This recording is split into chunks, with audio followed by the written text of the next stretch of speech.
श्रीराम समर्थ 19 जानेवारीचे प्रवचन. नाम व प्रारब्ध भोग. नामाचा संबंध प्रारब्धाशी कसा आहे असे पुष्कळ लोक विचारतात. हा प्रश्न एका दृष्टीने फार महत्वाचा आहे. बहुतेक लोक प्रारब्ध टाळावे म्हणून नाम घेतात. देहाचे सुखदुःख हे माझे सुखदुःख आहे, किंबहुना देह सुखी तर मी सुखी आणि देह दुःखी तर मी दुःखी, अशी सामान्य मनुष्याची अवस्था असते. बरे प्रारब्धाचे भोग हे आजपर्यंत कोणालाही चुकले नाहीत. मग कसे करावे? इथे असे लक्षात ठेवावे की प्रारब्धाची गती फक्त देहापुरतीच असते. म्हणून ज्याची देहबुद्धी कमी झाली तो देहाच्या सुखदुःखाने सुखी वा दुःखी होत नाही. नामाने देहबुद्धी कमी होते. म्हणून नामात राहणारा मनुष्य प्रारब्धाचे भोग भोगीत असताना देखील आनंदात असतो. नामाच्या आनंदापुढे त्याला प्रारब्धाची किंमत राहत नाही. नामाचे सामर्थ्य फार विलक्षण आहे. पूर्वी घडलेले अपराध नाम नाहीसे करते. वाया गेलेल्या माणसांना नाम तारते. नाम हा सर्व प्रार्थनांचा, सेवेचा, पूजेचा राजा आहे. आनंदमय अशा भगवंताचे सानिध्य नामाने लाभते आणि त्याची कृपा व्हायला वेळ लागत नाही. किंबहुना ज्याच्यावर भगवंताची कृपा होते त्याच्याच मुखात नाम येते.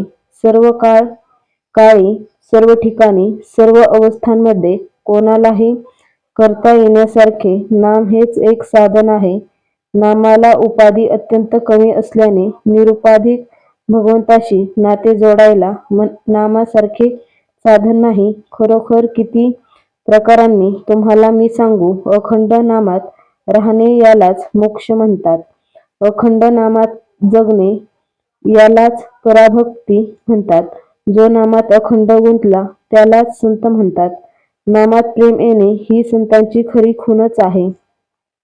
तेव्हा माझे एवढे ऐका, नामाला कदापिही विसरू नका.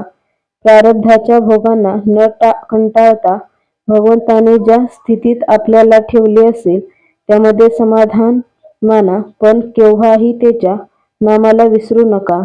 नामाने पापी माणसे पुण्यवान बनतात. देहबुद्धी कमी होणे हेच पुण्य होय आणि ते नामाने प्राप्त होते. नामाने कलीची सत्ता नाहीशी होते. वाईट किंवा विषयाच्या वासनेने बुद्धी भ्रष्ट करणे हेच कलीचे मुख्य लक्षण होय.